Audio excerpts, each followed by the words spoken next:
wanda ya zo cikin hadisai masu ɗimbin yawa. Waɗanda suka dinga yayata wannan abin su ne malaman ruƙiyya.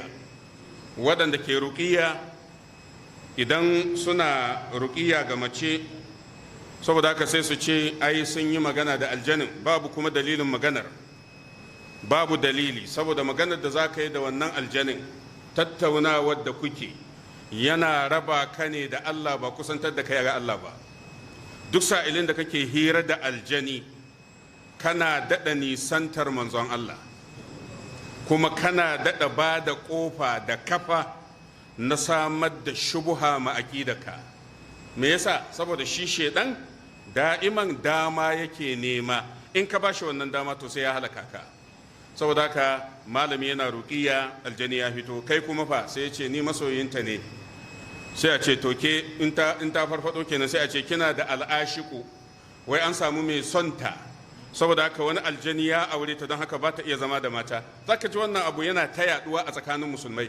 In mace ba ta yi aure da wuri ba, to sai a alakanta aljani da ita wannan matar. Mace ta samu shekara 30 a gida ba ta samu aure ba, ba abin da ya gagari Allah. Allah yana jaraba ɗan adam da abin da ya nufi. Saboda haka shi Allah ba zai hana mace aure don ya jaraba imaninta ba, sai ya hada da aljani. Saboda haka sai a zo a same ka, sai a ce ma kai ka san yar kaɗin da abin da ke faruwa kuwa, aljani ya aure ta. Sai ka ce fa lalle haka ne. In an je wajen mai ruqiya sai mata aljani sai ya fito ya ce ni al'ashiku ne, saboda haka ta samu masoyi, kuma wallahi ƙarya ne.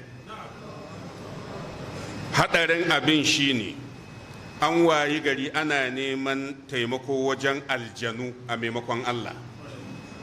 Akasari malaman da suke ruqiya suna neman taimako wajen aljanu, ban ce duka ba, har yanzu akwai na kwarai, Allah ya ƙara tabbatar da su akan sunna.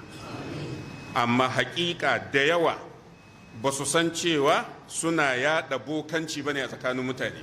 Domin duk sa'ilin da za ka yi hira da aljani ya faɗa maka magana ka ɗauka, to da kai da boka babu bambanci. Ta ina aka samu bambanci? Ka koma suratul jinni. Allah madaukake ya ce wa annahu kana rijalun minal insi ya'uzuna bi rijalin minal jinni fazaduhum rahaqa. Menene bokanci?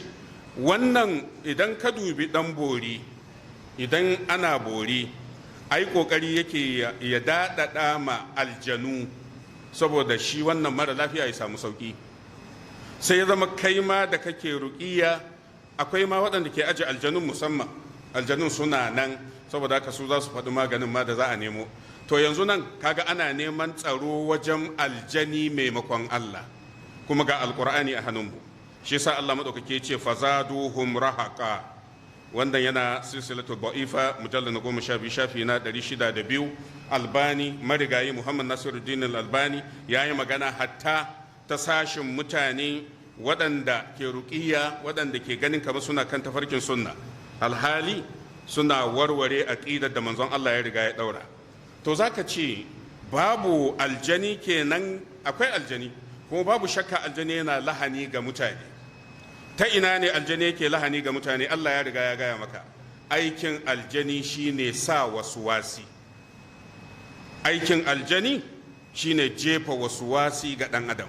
Da wasuwasi aljani shaidan ya fitar da annabi Adam da Hawwa'u daga gidan aljanna, wanda Allah da kansa ya faɗa mana a cikin alkur'ani. Saboda haka shaidan yana sa wasuwasi ga mutane. Zai zo ya sa wa mace tunanin wani na jima'i da ita, wannan wasuwasi ne take ji, amma kuma za ta faɗi tana faɗan yaƙini.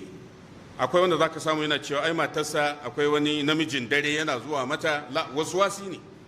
Wasuwasi shedan ke jefa mata akan cewa yana jima'i da ita, wanda Allah tabaraka wa ta'ala ya ba mu labarin matakai na samun kariyar Allah game da sharrin wasuwasi, wanda ya zo ta at-ta'awuzat. In kana duba addu'o'in annabi Muhammad sallallahu alaihi wasallam, kamar misali a suratul a'raf aya ta 200, Allah madaukake ya ce wa imma yanzagannaka minash shaitani nazgun fasta'iz billah. Ashe shedan yakan yi fisga ma dan adam. Shedan yana iya zuwa maka ya sa maka tunanin ai ga wata mace kana jima'i da ita, shi yasa ake kiran mafarki alhulmu, shi yasa ake kiran mafarki alhulmu. Shi yasa matan manzon Allah ba sa mafarkin jima'i, matan annabi ba sa mafarkin jima'i, samsam ba sa yi. Ranar da mace ta zo tana tambayar manzon Allah, ya rasulullah idan mace ta yi mafarki, sai matan manzon Allah ta ce mace kuma ta yi mafarkin wani namiji, saboda su ba su ma san cewa mata na yi ba. Ya za a yi shedan ya taho ga matar manzon Allah ya sa mata waswasi yana jima'i da ita? So waswasi ne wanda shedan ke amfani da shi, maganinsa kuwa shine neman tsarin Allah tabaraka wa ta'ala.